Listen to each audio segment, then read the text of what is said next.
So welcome back to the channel. This one's going to be a little bit of a different topic.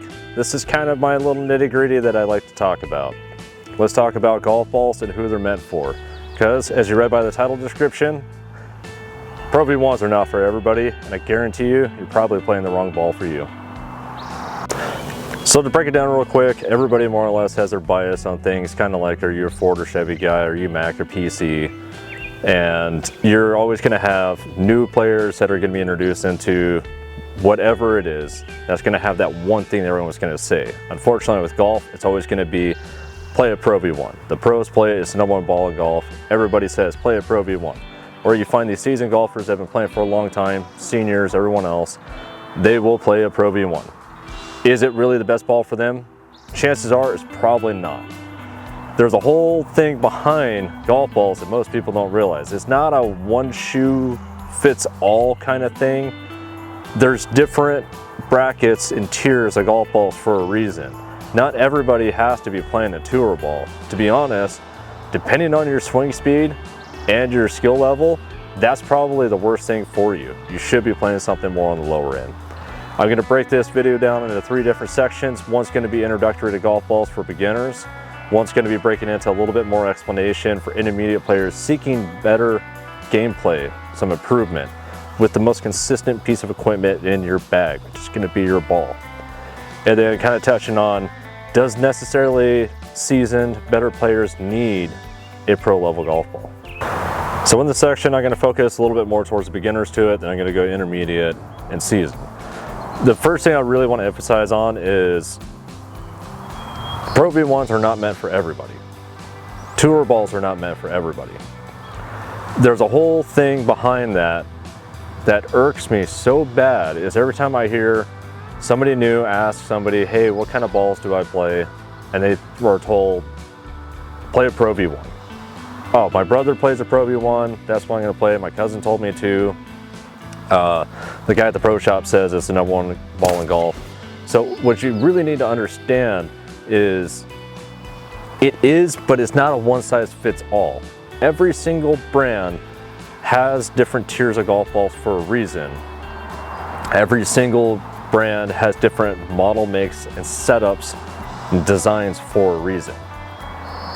You need to figure out what's going to work for you. As far as beginners go, there's something that you got to focus on in 2 different aspects that's going to affect your game drastically. It's going to give you either a positive experience or negative experience, and they both coincide with one another. Let's start out with the Srixon Z-Star XBs right here. This has a sticker price of about $50 a box for a dozen. This box of Maxflies right here, it's usually going for about $50, $60 for 4 dozen golf balls. That's a huge difference in savings right there. Are these going to feel the same and great and everything? No, but here's the difference of that aspect. You're spending over $4 a golf ball on these Srixons, where you're spending less than $1 on these Maxflies. As a beginner, you're going to be losing a lot of golf balls.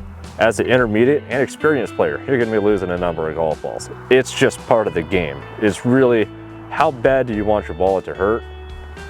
Or how bad do you want your game to be affected negatively by it?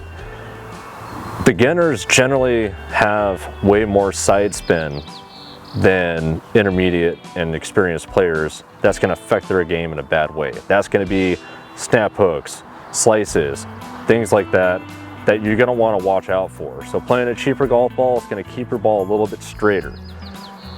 There is a unspoken stigma behind that I have to clarify. Nobody touches on it, but I feel that this is the most important thing that everybody should be focused on. The drastic side spin and height difference between these balls is a difference of about 5 to 15 yards. And that's going to be going right or left. So you got to ask yourself, based on your clubs as well as your experience and what you're actually able to perform and hit, do you want the ball to go 35 yards left off a target, or do you want it to go 50 yards left off a target? Keeping the ball a little bit straighter in play is going to be a lot more important. Beginners and intermediates need to focus on the fundamentals of your game to be able to improve. I played the Zips most of the time I played golf. I bounced around through a bunch of different brands, different balls, different styles, setups, and everything else. Hell, one of my favorite balls to screw around with, which is kind of funny to say this, I've never been a fan of Titleist golf balls because of the feel. The height that you get out of the flight and the feel you get off of the ball are the two things that I've never really cared for on them, let alone the fact that they're usually more expensive because of the name.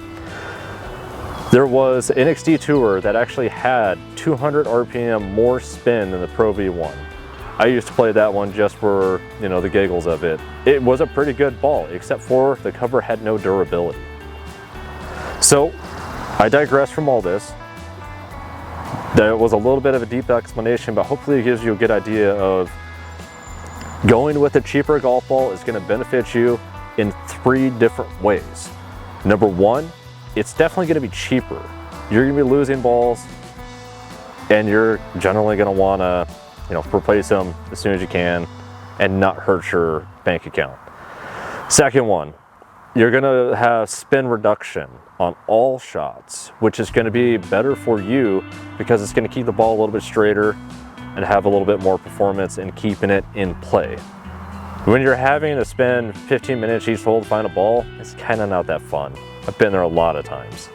So sometimes it's better to sacrifice something to gain in other places. In this case, sacrifice spin to have a little bit more control. Keep it straighter, have your ball in sight, in view, a little bit better online,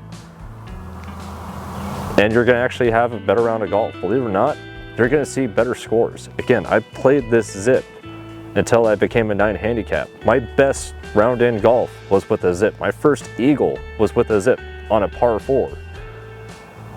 If that's not saying a lot about what this ball can do, even though it is a low spin ball, this is an example of not everything has to be the top end, highest price, get what you pay for and everything else. These balls will perform. You're just not gonna see the chip spin and pitch spin like you do with the tour balls, like pros on TV. Let's face it, most of us can't do any of those shots. Those greens are also way faster and harder to control than most of the ones that we play on. The last thing to go and focus on is there are cheaper balls that you can get a little bit more performance out of based on what it's meant to do. So these Max Flies more or less are your step above your range ball. You're gonna get some decent distance out of it. Spin's not really there. They're gonna be a little bit softer. They're still gonna be loud and clicky. But because of the fact that you're not getting the spin out of the cover, the ball is going to launch higher and impact steeper into the green or fairway that you're attacking. What that translates to is a little bit more of a hit, maybe a hop and stop, or maybe a hit and release. You're going to have some control out of these. You're just not going to see it out chip shots. Next segment of beginners on what you need for a cheaper golf ball. Let's say you're a youth playing, you're a senior getting into it because of rehabilitation, you're a wounded veteran coming back, whatever, and you're going through physical rehabilitation, you know, whatever. You're coming into the game, you might not have that fast of a swing. Cheaper golf balls have had actually a big improvement on the fact that they've gone down in compression. These Zips, it's been kind of a pain to figure out exactly where they register, but for all the information I could find, they land roughly about a 35 or 40 compression. It's one of the softest golf balls on the market. These Tri-Flies are actually a 45 compression. These Soft Flies, I want to say land about a 60 compression, and the Diablo is pretty similar. These are very soft feeling golf balls. It's not going to feel like a rock when you hit it on bad shots. The other side of it too is slower swing speeds may need a little bit more help with compression. You're not swinging as hard and fast, the ball's not rebounding as much. You're not interacting with what's called core. Core is a coefficient of restitution. That is how fast a rubber or a polymer can be deformed and snap back to its original shape. Some balls, like these Zips, again, for how soft they are high core golf balls. You could smash it to where it's pretty much flat as a pancake and that thing will snap right back. You're gonna gain that transfer of energy, which is gonna help you out with distance, as well as it's gonna give you a lot more forgiveness on missed hits. Now let's go and touch on the intermediate side of it. Well, you've been playing for a bit, or you've been playing, for on and off a couple years, and you feel like you want to kind of touch in a little bit more performance. It's not necessarily something that's going to be a leaps and bounds of you're going to see drastic improvement. You could be intermediate for years and not have the touch around the green with your wedges to be able to see the performance even out of a tour ball. So you could save yourself a little bit of money and get some of that added performance in general. Jumping up into a little bit of a middle tier section of golf balls gives you a couple different fun little tools to mess around with. So it introduces, for the most part, 3-piece golf balls that's going to interact with your clubs in a different way, giving you spin and a different transfer of energy. It's going to deaden the spin on your drivers a little bit more because of the interaction between a harder mantle layer or a secondary core, depending on the makeup of the ball. And you're going to actually start being introduced into a different spin dynamic. Generally, the compressions are going to be a little bit different because, again, these tri-flies are being marketed as a 45 compression core, but it still has a mantle layer that's going to be some sort of ionomer, usually a DuPont. But then you're going to have a semi-firm cover, whether it be ionomer or Surlyn.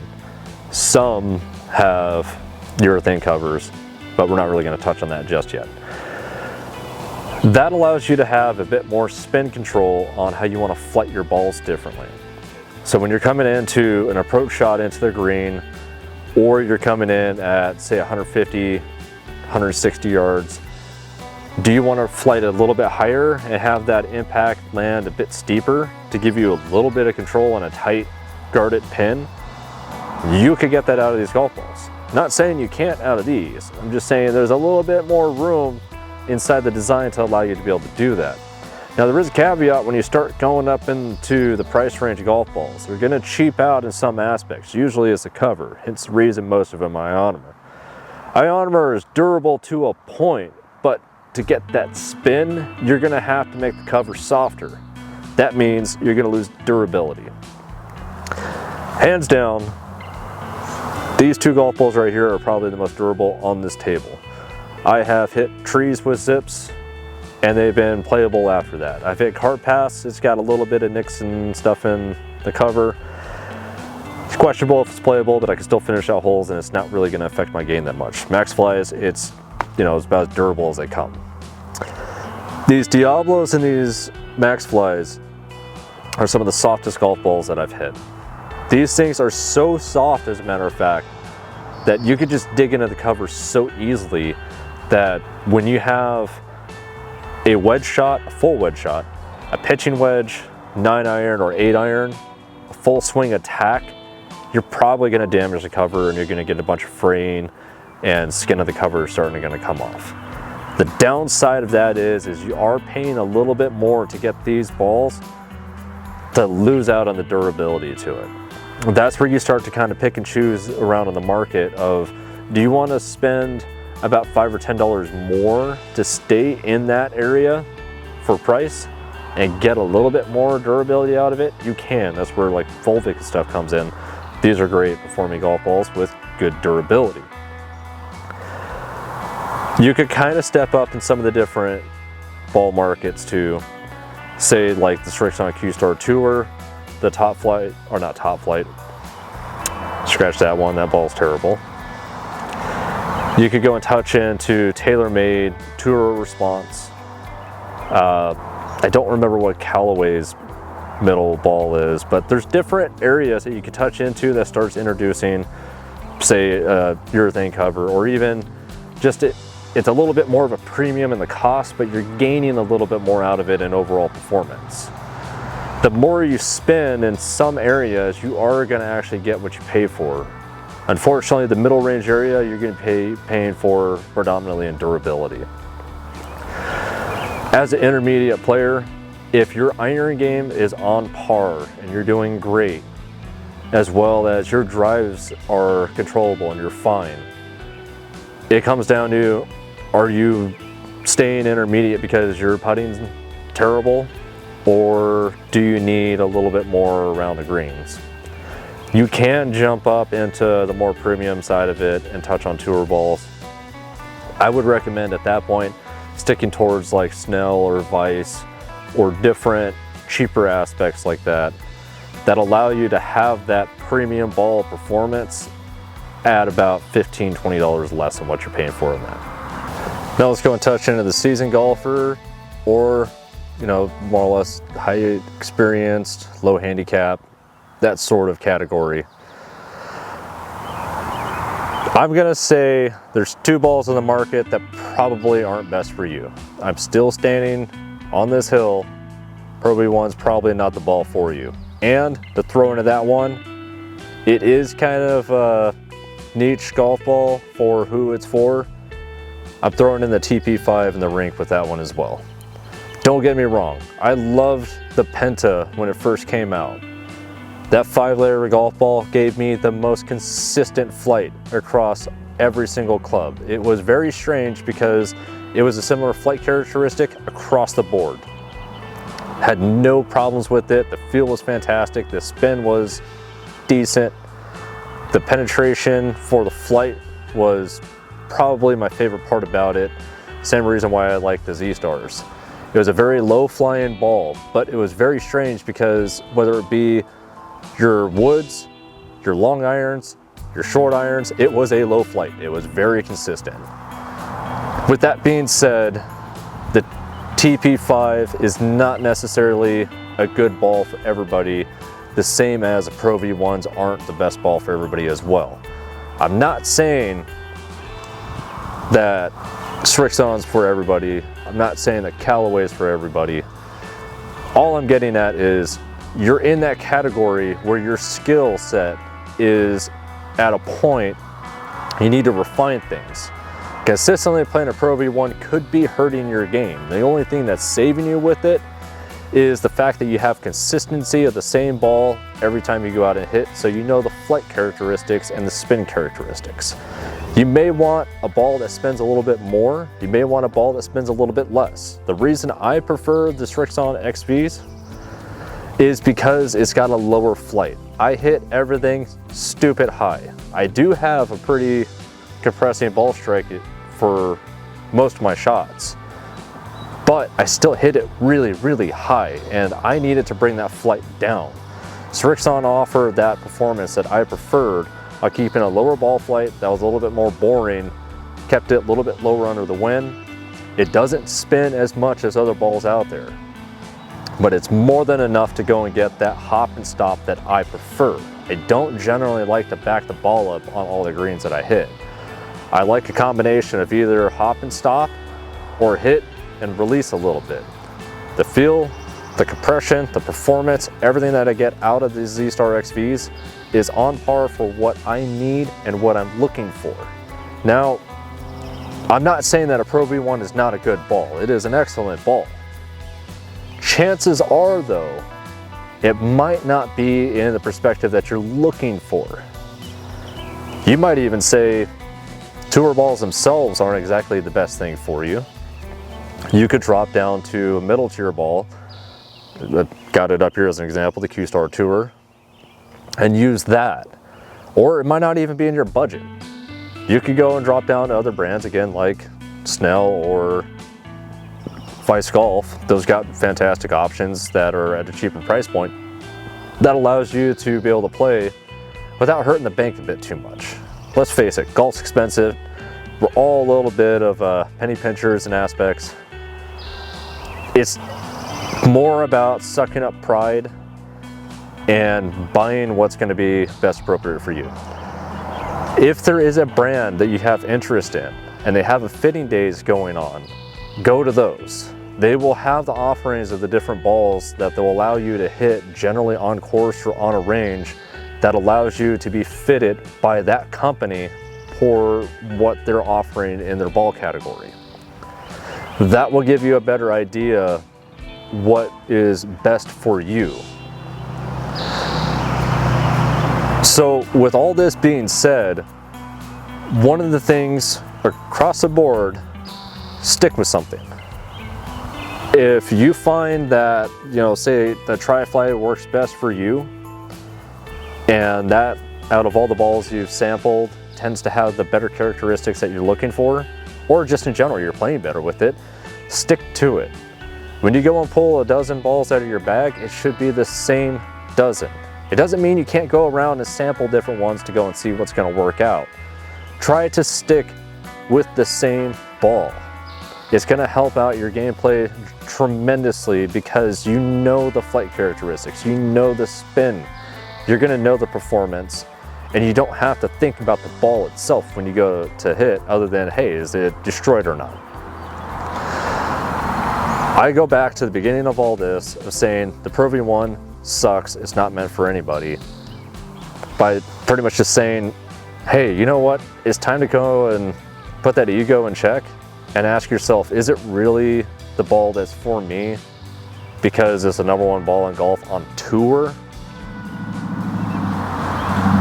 For the most part, I'm gonna say most people, no. Is the Z-Star XV the best ball for me? Probably not. But out of all of them, between the Zip and the Z-Star, I get the best performance for my game. Well, hopefully this gives you enough information to kind of poke around and look at other options. It's fun trying new things, especially since golf balls are the cheaper aspect that you could actually try different things with. Poke around, play a little bit, see what works best for you. Most of all, keep it in the fairway. Have a good one.